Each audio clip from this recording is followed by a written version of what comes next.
Hi guys! Welcome back sa aking YouTube channel. Grabe, ang itim-itim ko na. Ngayong araw guys ay August 22, Tuesday. Ilang araw na lang ay babalik na kami sa Moscow. Nasa kusina ako ngayon para magluto ng lunch namin. Kagagaling lang namin sa market. Namili kami ng mga gulay, fruits, chicken, kasi gagawa ko ng chicken nuggets ngayong araw. Hirap na hirap ako guys mag-isip kung ano yung ipapakain ko sa mga bata na gustong-gusto talaga nila. Nagluluto ako ng tinapay. Sa pan lang siya. Wala kaming dito, oven, kaya sa pan ko siya niluluto. Kasi marami pa kaming flour na natira. So ko siyang ubusin bago pa naman kami umalis. Yan, may konti pa. Pwede pang gawing pancake yan or crepes. Marami kaming nabili ngayong araw. Mga ilang araw na din to. Food namin. Bumili si Alex ng siling ano ba tawag dito? Kalimutan ko kung anong tawag dito. Basta 3 piraso. Ilalagay ko siya sa stir fried vegetables niya. Ayan siya guys. Pang 3 araw na to na mapagkain namin.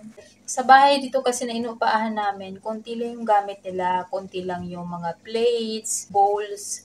Kaya hirap na hirap ako kung saan ko siya ilalagay. Kung tuwing pupunta kami ng market, mayroong cucumbers, may plastic talaga.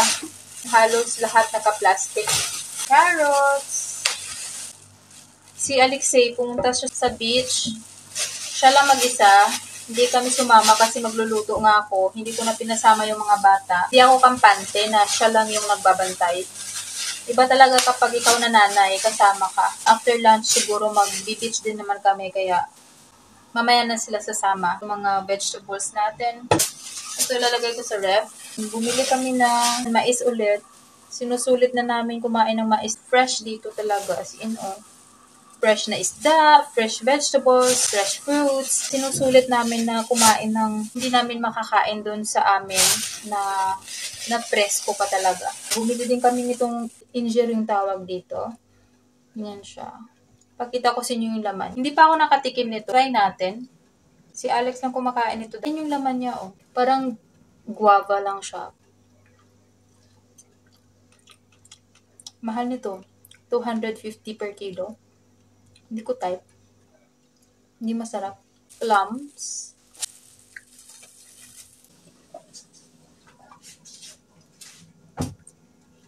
Ayan siya.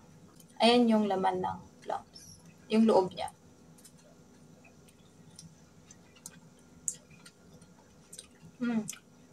Sarap.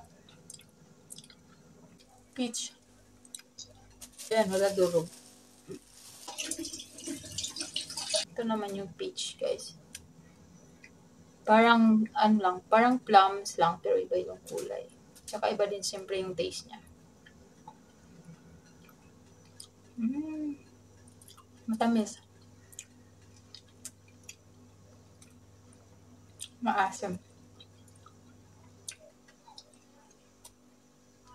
Yun, bumili din kami ng melon tsaka watermelon. 5 kilograms lang yung watermelon na nabili namin kasi. Hindi kaya namin na magbitbit dahil masakit yung likod ni Alex. Tsaka ako, hindi ko din kaya kasi marami pa kami ibang binili. So, ito yung tinapay guys, nasa pan lang. Bread in pan. Baligtarin natin para maluto yung other side. Yung low fire lang siya para hindi siya masunog agad.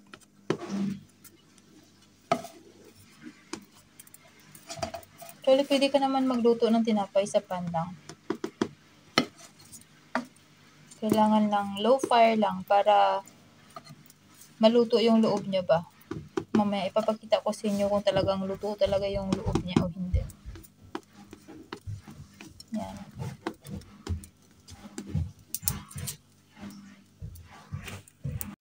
Yan, luto na yan siguro. Try natin kung hindi nabasa sa loob. Medyo mainit pa. Gagamitan natin ng kutsilyo para hindi naman tayo mapasok. Gaaso-aso pa siya. Kita nyo ba? Hindi naman nabasa sa loob. Pero siguro paantayin ko pa siya ng konti. Hanggang sa mag-dry yung loob niya. Kulang sa asukal. Sayang. Okay na yun. Nuggets guys, gagamit ako ng, ito yung chicken fillet. Na sinlice ko siya ng maliliit. Maglalagay ako ng egg and milk, asin. Lagay din pala ako ng flour. Yan, ito na yung mix, yung batter natin para dito sa chicken. Lalagay ko lang yung chicken dito. Mix lang. Okay na yan siguro. Dali na natin yan kasi baka masunog pa.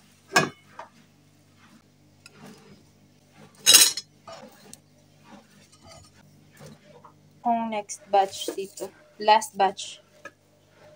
2, 4, 6, 8 pieces. Lagay na natin lahat kung magkasya. Kasi para isahang luto na lang.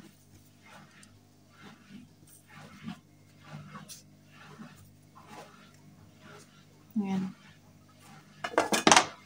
Low fire lang yan guys. So, ito na yung finished product natin. Pito tapos plus 8.15.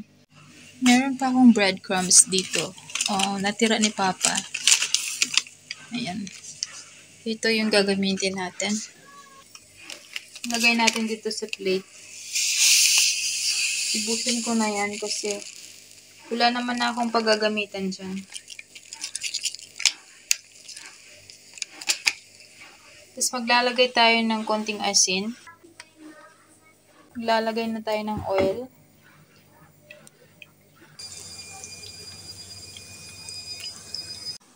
Luto na to siguro, kumuin na natin siya.